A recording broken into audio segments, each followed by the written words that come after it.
when we win the war on woke? I think the premise of the question mischaracterizes what's actually happening, or the kind of the phenomenon that's being debated here. When we think about the term woke or wokeness, it's often characterized as this kind of overly stringent constraints on the way that people act in specific situations, or the vocabulary that people use, the topics that people can talk about, etc. And what I think is happening here is it's not really about a rejection of cancel culture or of um, any types of constraints. It's really about who gets to decide what the constraints are. And I say this as a Black professional who's been in corporate environments for over 20 years at this point, and understanding that there's a good portion of my career where I was told I couldn't have facial hair because that wasn't professional, or that I needed to speak a certain way because that wasn't because speaking in a certain manner was professional, and other manners were unprofessional.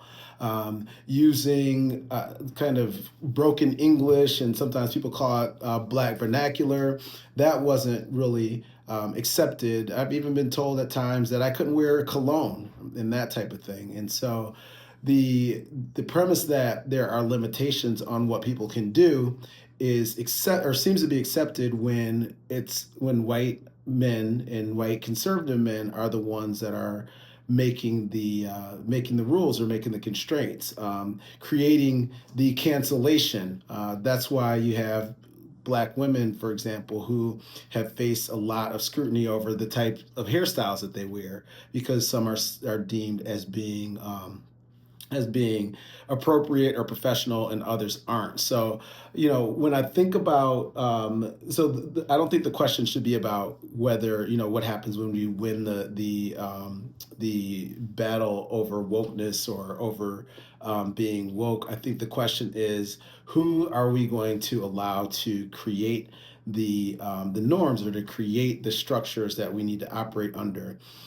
Will it be the traditional white conservative man, or will it be the majority of the world, which doesn't look like that?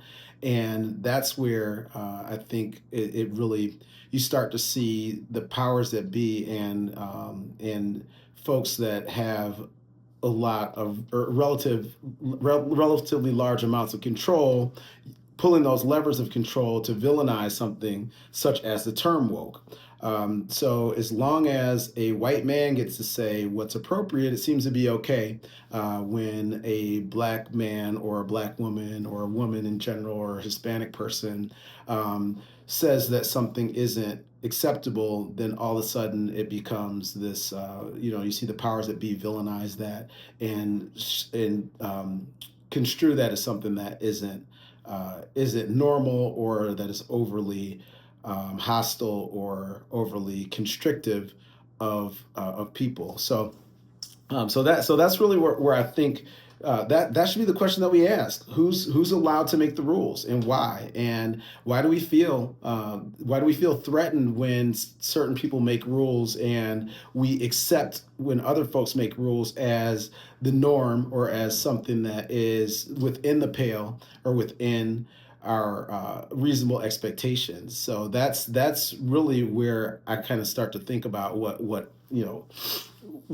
should the conversation be. I don't think that we should center wokeness as this thing that we need to defend. I think that we need to be really specific about the fact that there are people who are very comfortable with white men creating the standards, and almost to the point where they've defined them, and they become so entrenched in our culture that we just accept them as being reasonable. Whereas when someone that isn't in the majority wants to dictate what the parameters are of respectability, or acceptability, then it becomes an issue.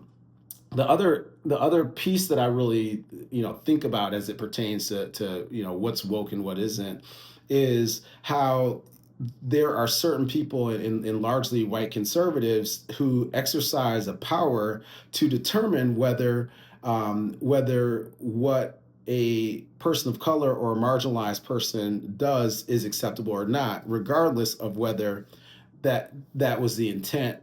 And even after that person goes through several rounds of explaining, the reasoning behind their actions. And the first thing that comes to mind when I think of this is Colin Kaepernick and his protests or demonstrations against police brutality against unarmed black people in the NFL. uh, Kaepernick was very intentional about how he was demonstrating, and he was very vocal about what the reason was. And despite all of his explanations, the white majority decided that he was disrespecting the United States, disrespecting the military, disrespecting the flag, and there were some dire consequences for him continuing to act outside of the constraints that were placed on him by the white majority. Now, people didn't look at this as being woke, and the white majority didn't seem to have a problem with this. And actually, a lot of people didn't have a problem with the way that Kaepernick was treated, and they continued to patronize the NFL and whatnot. But what that demonstrates is that there are certain people that have certain power in our society to determine what's acceptable and what isn't. And if they determine something to be unacceptable, there are some dire consequences to not falling within the constraints that the white majority places on people. Whereas when marginalized people or people that are non-white, not male, uh, seek to place any constraints on the white majority and white male conservatives, there's a big pushback. It gets labeled, and then you start to see the levers that they're able to pull to both dismantle it and to eradicate it. And so that would be that. Those are my thoughts on this battle of wokeness, where we